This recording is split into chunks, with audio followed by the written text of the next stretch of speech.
The cold seeped into the apartment that morning. Not the biting kind, but a deep, damp chill that somehow got under your skin and stayed there. I woke up, the usual gray light filtering through the blinds, and stumbled towards the kitchen. Coffee, black, always black.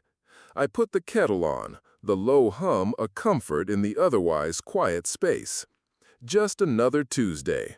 Another day of staring at lines of code, debugging problems that, at least in my world, still made some kind of logical sense. I sat down with my mug, the steam warming my face a little. Decided to scroll through some old photos on my laptop, just for a moment of softer. Landed on a wedding picture of Sarah and me from our honeymoon in Maui. She was laughing, the ocean behind her a brilliant blue. A good memory. But then I saw it. Just a tiny spot, a single pixel-like smudge right at the corner of her mouth. It was a faint, almost invisible fleck of color, disrupting the smooth line of her smile. I squinted, rubbed my eyes. Must be the old screen, I thought. Or maybe a compression error when I uploaded them years ago. Nothing to worry about. I chuckled to myself, a dry, tired sound. Reached for my car keys on the counter, the usual heavy clump. But my hand brushed against something else. Another set. Identical, weighing exactly the same. I picked them up, my brow furrowing. 2 identical car keys? How? I mean, had I bought 2 and completely forgotten? Or was this one for the old sedan, the one I'd sold last year? No, that made no sense. This one felt too new. I held them side by side, turning them over. One was cold and sharp, the familiar feel of metal. The metal felt different, softer, almost rubbery somehow. I clenched my fist around it instinctively, tried to bend it. It didn't budge. But then, as I relaxed my grip, I saw it. It did move. Slowly, almost imperceptibly, it curled inwards like a piece of thin wire, then, just as slowly, straightened itself out again. My hand went cold. I shoved both sets into my pocket. My jaw felt tight, uncomfortable. Definitely just a lack of sleep, I muttered to myself. Yeah, that had to be it. Too much late-night coing. I tried to focus on my work. The lines of code on my multiple monitors were a familiar landscape, a logical world where every bug had a reason, a detectable pattern. But the image of that key, curling and uncurling, kept flashing in my mind. It was unsettling. I closed my eyes for a second, took a deep breath. Just get through the day, Michael. Just focus. Then I heard Sarah, her voice, from the living room. "Honey, have you seen Mark's email yet?" I'd heard that just a few minutes ago. She was telling me about a big online meeting. I turned, my hand reaching for a glass of water from the tap. She was standing there in the doorway to the kitchen. Her eyes, they looked a little distant, unfocused. Like she was looking through me, not at me. "Yeah, I just heard, babe," I said, trying to sound normal. But she just repeated it. "Honey, have you seen Mark's email yet?" My fingers went slack. The glass slipped. It hit the tiled floor with a sickening crash, shards spraying everywhere. My heart hammered. I just heard you," I managed, my voice suddenly thin. And then I heard it again, her voice repeating the same question, right next to my ear, even though she hadn't opened her mouth. Not a whisper. It was like an echo, but sharper, clearer than an echo. A perfect, exact copy playing in my head. A glitch. I took a shaky step back, away from the broken glass. My mind screamed, "Quiet, just be quiet. You're hearing things. You're stressed." Sarah turned her head slowly, looking directly at me then, her expression tight, annoyed. She stepped over the broken glass carefully, her gaze fixed on me. "Honey, could you please stop that static in my head? It's really breaking my concentration." Her tone was polite, but I could hear the edge of strain in it. I froze. That static? My static? My chest felt like an invisible hand was squeezing it. What the hell was she talking about? I didn't say anything. I just stared at her, then at the shattered glass, then at the empty space where I had heard the echo. My skin prickled. I drove to work, the usual morning traffic a dull hum around me. The events of the morning played on a loop. The key, the voice, Sarah's accusation. My mind raced, trying to find a perfectly logical explanation for everything. A series of unfortunate coincidences. A trick of the light. A bout of sudden extreme fatigue. That had to be it. Nobody just hears static from their husband. Nobody's car keys just bend and straighten themselves. I was almost there, driving under a concrete overpass. I saw him, Mike, the homeless man I saw almost every morning, usually sitting on a cardboard box asking for spare change. He was there now, holding out his hand, repeating, "Got any change, buddy?" His eyes were wide, vacant, and his movements, they weren't fluid. He was jerking, like a cheap animatronic, limbs clicking into place, then sticking. Then I saw it, a patch of skin on his cheek, not a bruise. It glowed faintly, a flickering, sickly neon color, like a broken screen. My foot slammed the accelerator, the engine roared, and the car shot forward. I glanced in the rearview mirror. Mike was still there, now standing, looking straight at me. And his arm? It was stretching, growing longer, impossibly long. It went right through the mirror, through the glass, and I felt a cold touch, a pressure on my shoulder. I gasped, spun my head around. The seat was empty, just the passenger seat. My shoulder still felt cold, like someone had just laid an icy hand there. I leaned forward, gripping the steering wheel, my knuckles white. Okay, this was too much. I drove home. Couldn't work, couldn't focus. My hands were shaking. The cold on my shoulder still lingered, a phantom touch. My stomach churned. Maybe I really was just losing it. Was this what a breakdown felt like? As I pulled into the driveway, I looked at the old oak tree, the one the previous owners had planted, towering over the house, a symbol of permanence. But its trunk? It wasn't wood anymore, not entirely. It was a shimmering, flickering mass. One moment, the familiar rugged bark. The next, it was a mosaic of jagged, blocky colors, reds, greens, blues, like stacked pixelated bricks. It was shimmering, unstable. I rubbed my eyes hard, blinked, convinced it was just exhaustion, a dizzy spell. But when I opened them, it was still there, flickering, shifting. I got out of the car, slowly, my legs heavy. I walked towards the tree, hesitant. My hand trembled as I reached out. My fingers, they went through a section of the trunk like it was nothing but air. Then, an inch or so lower, they hit solid, rough bark. I pulled my hand back fast, a jolt of something like static electricity shooting through my fingertips. What the hell was this?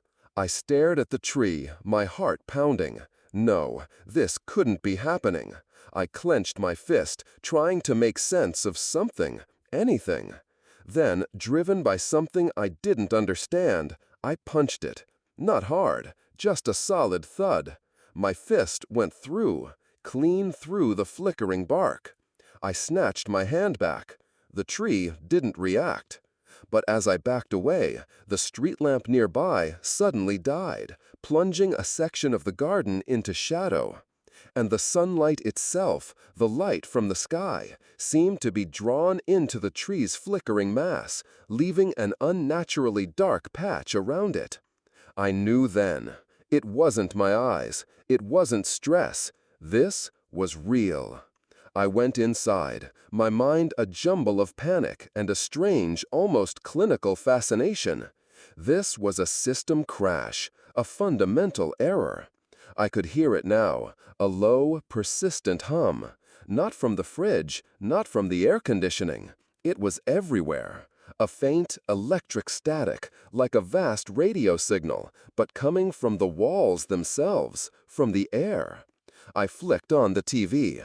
The screen flared, then dissolved into a chaotic mess of dancing pixel blocks. Static, just static. But for a split second, in the swirling noise, I saw it. A reflection of myself, but older. His face was lined, haggard, his eyes hollow.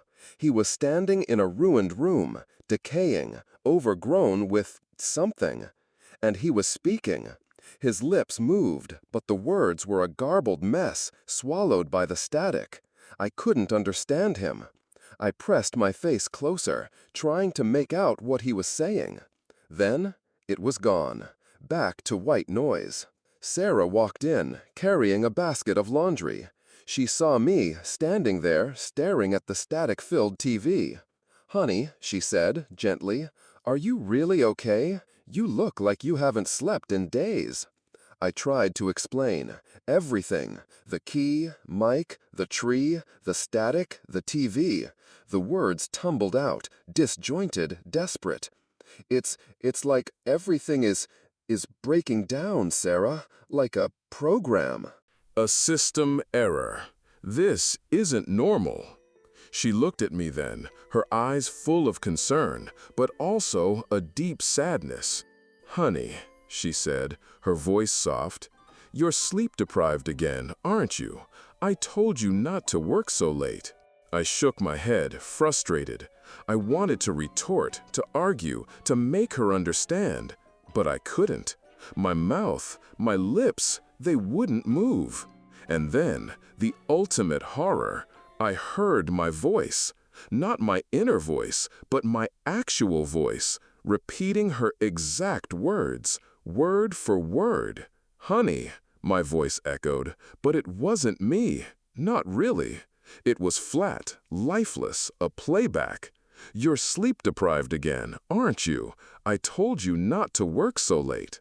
The words weren't mine. They came out of me, but they weren't mine. I wasn't just seeing the glitch. I was becoming it. A broken record, repeating lines not of its own making. I stumbled back to my desk, my old computer. My hands flew across the keyboard, a desperate, almost animal instinct. I needed answers. I typed a frantic string of keywords: reality glitch, temporal anomalies, physical corruption, anything. My fingers flew, but the letters on the screen didn't obey. Some jumped, some vanished, some melted into gibberish. I typed reality glitch again, and it appeared as R3ALYTG1 glitch. Then R@LALTY GLITCH. I looked at my hands. My fingers were flickering. One moment solid, the next a translucent blur. Patches of neon color pulsed randomly on my skin, like bioluminescent algae. I tried to scream, but my throat closed up. It was like an invisible vice was squeezing my vocal cords. I couldn't even get a sound out. I tried to type tomorrow into the search bar. Each time, the word twisted itself. It became today, then never, then TOI day. The concept of tomorrow was being deleted, not just off the screen, but from my very ability to conceive it, as if the future itself was being erased. I stared at my reflection in the dark screen. My eyes were wide, bloodshot, and my reflection, it didn't blink when I did. It just stared back at me, a blank, vacant gaze.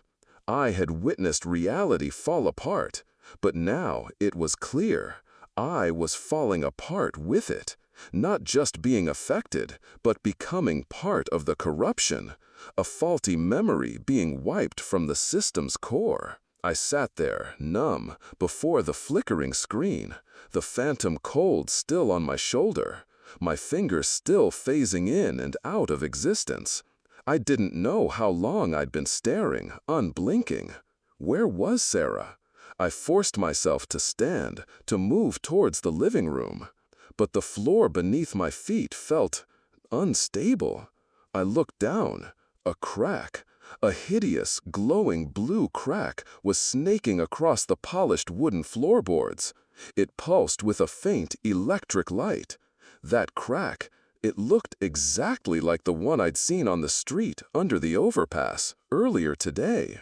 It didn't stop at the floor. It was crawling up the wall, a twisted line of fractured light. And in the corner, hanging slightly crooked, was a framed wedding photo. Not the digital one, an actual physical print. And there it was, that same tiny pixelated smudge right at the corner of Sarah's mouth. The glitch wasn't just spreading, it was flowing, seeping into the physical world, following a terrifying, unknowable logic. It wasn't just a local disturbance, it was code rewriting reality itself. And it had already started to reach into my past, making everything a part of its error. The glowing blue crack under my feet snaked like a hungry thing across the wooden floor, up the wall. It pulsed, a faint electric hum I could feel in my bones now, not just here. The wedding photo hanging slightly crooked, the same pixelated smudge on Sarah's mouth.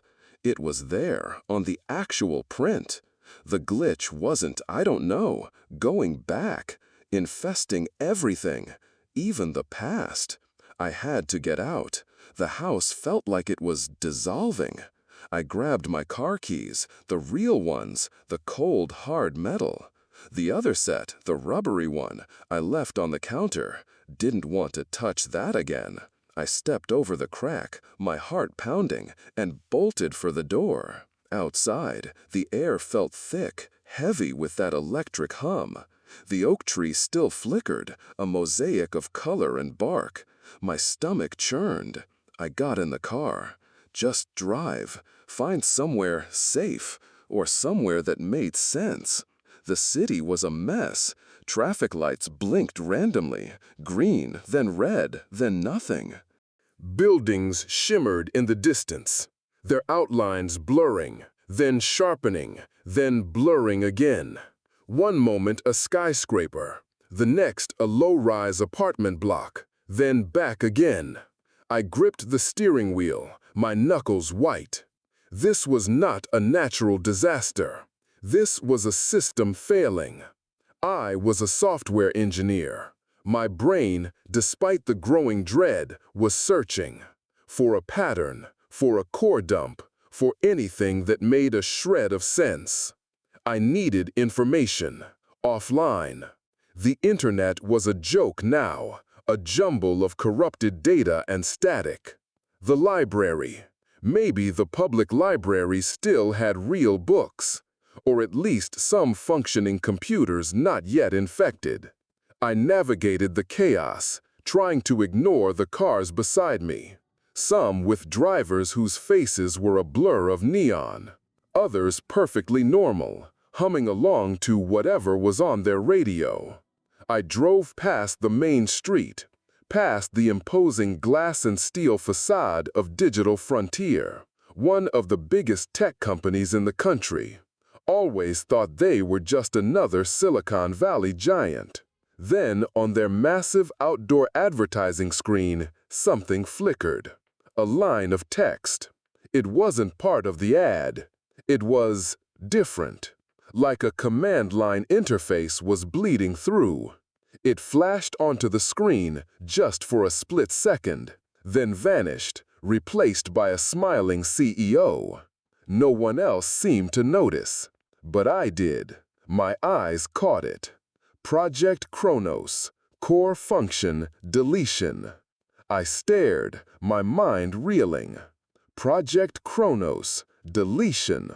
What the hell was that?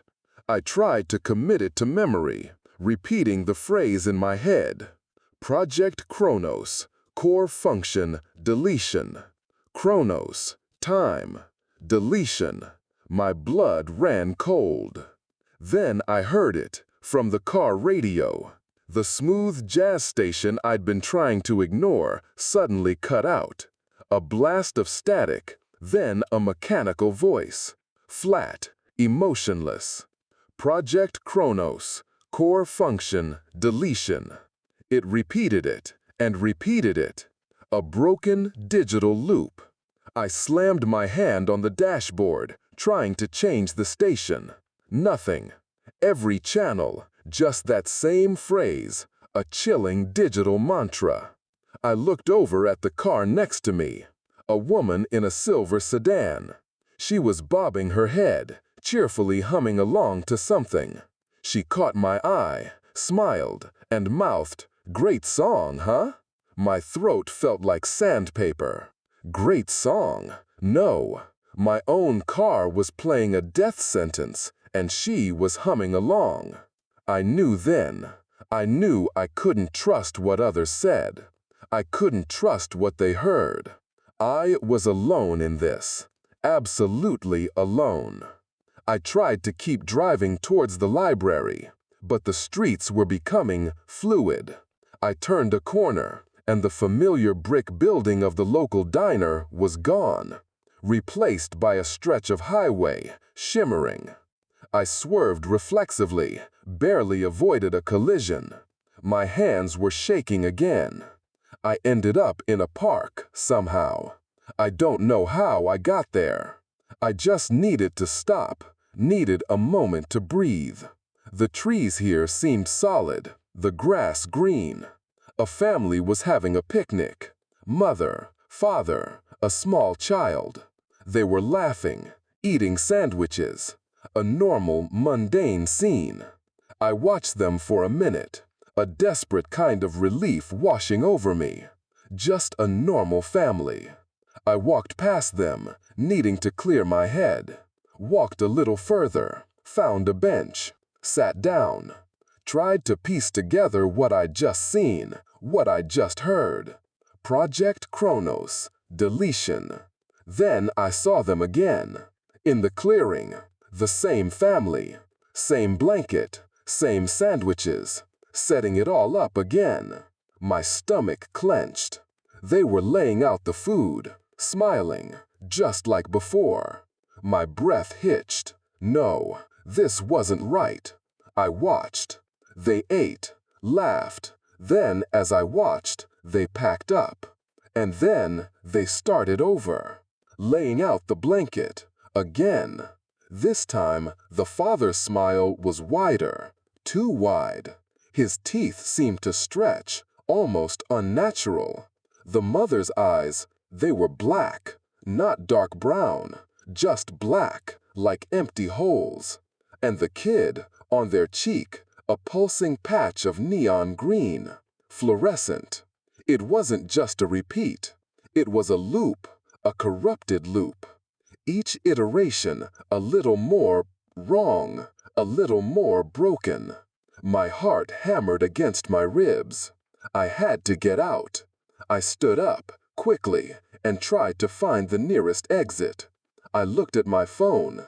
The screen flickered. 10:30. Still 10:30. I had been in this park for at least an hour. I ran, my legs pumped, my lungs burning. I wanted out of this loop, out of this degradation. I ran faster, but the family in the park, they seemed to slow down. Their movements became jerky, like a stop-motion film. A child's laugh elongated, stretching into a haunting, drawn-out wail. Every step I took, they seemed to move in slow motion, limbs clicking into place. It was sickening. I muttered to myself out loud, "How do I get out of here?" And then, about 2 seconds later, my own voice, flat and mechanical, echoed in my ear. How do I get out of here? It wasn't an echo of the park. It was an echo of my own words, playing back to me, from somewhere inside my head. Or maybe from somewhere outside me, but synced to me. I wasn't just stuck in a loop, I was becoming part of it. My very words, my own self, was out of sync. A broken record of my own fear. I was bleeding into the glitch. I don't know how long I ran, or which way I went, but eventually I found myself in front of an old, abandoned research facility. The address was scrawled on a crumpled piece of paper I'd found tucked into a hollowed-out public payphone. It had just been there, like someone had left it for me, or for anyone who found it. The paper was mostly static, but the address somehow stood out. It felt like a trap, but also like the only way forward. The center of all this. The front gate hung open on rusted hinges. Weeds grew through cracks in the concrete. Inside, it was cold. A deep, penetrating cold that smelled of dust and copper. Old equipment sat quietly, mostly dark, but some screens still glowed with a faint, ghostly luminescence. My breath plumed in the stale air. I wandered deeper, past rows of inactive servers, their metal casings cold to the touch. This had been big, government maybe, or some massive corporate black site. They had been trying to do something here, something powerful. I found a main control room. A large, old electronic panel dominated the far wall.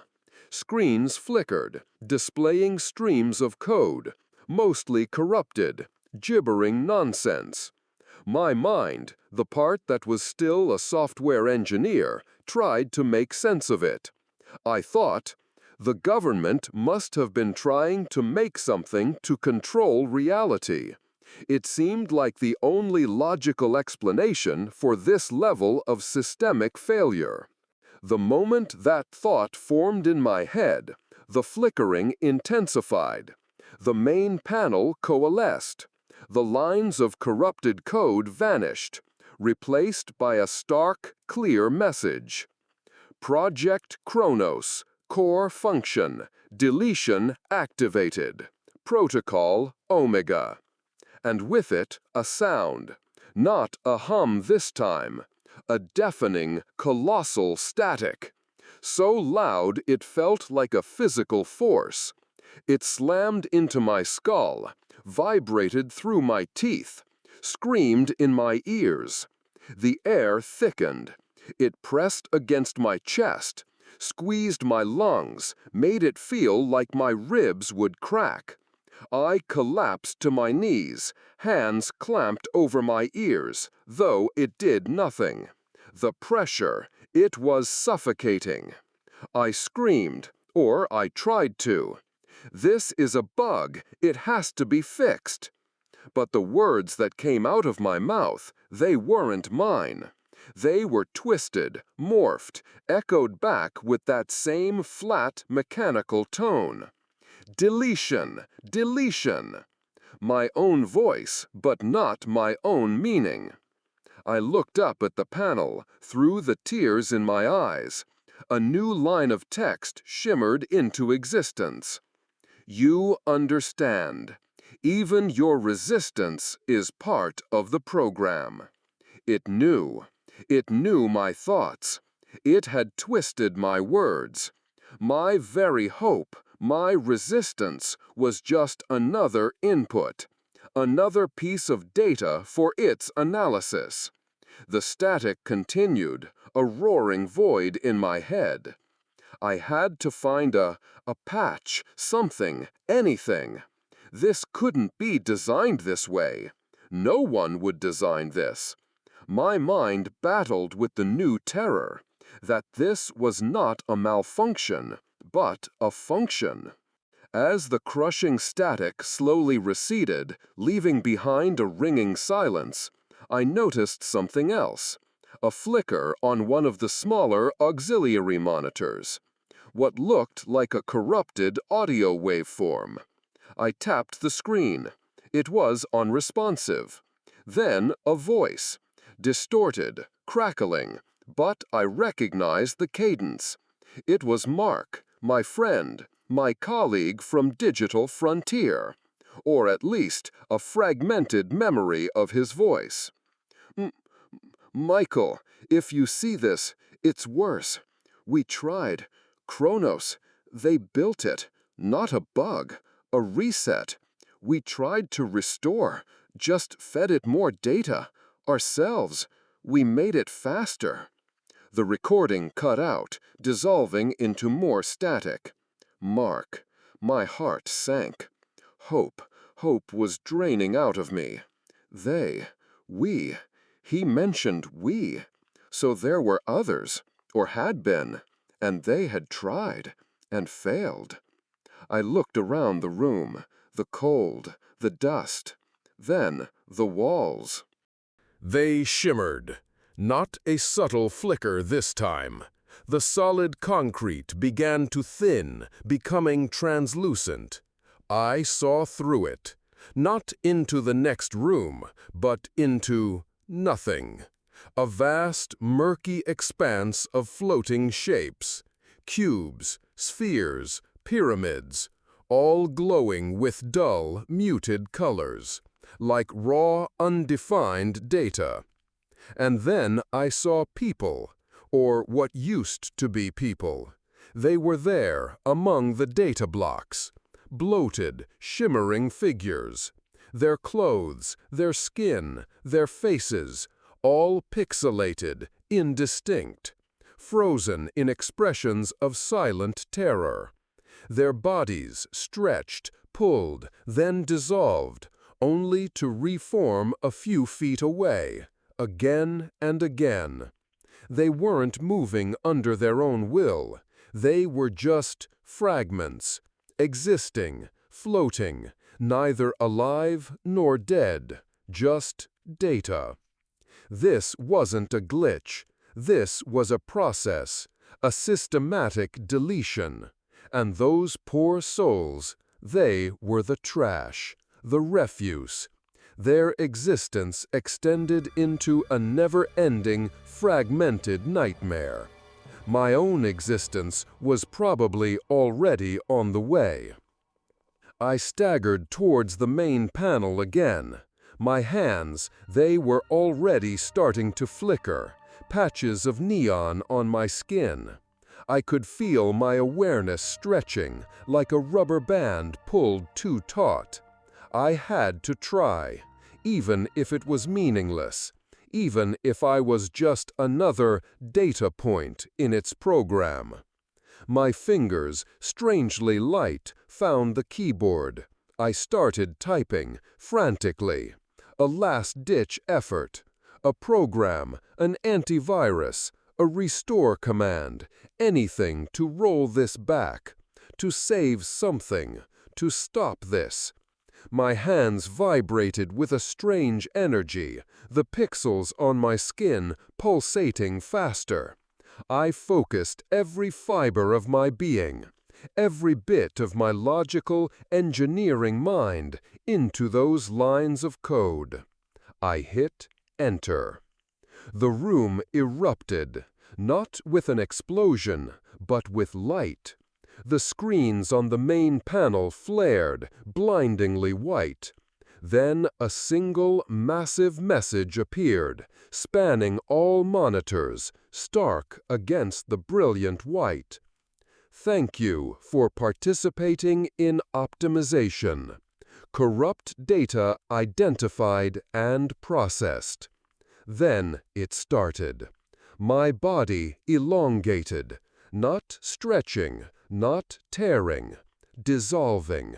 I felt no pain, only a profound, chilling sense of emptiness spreading through me.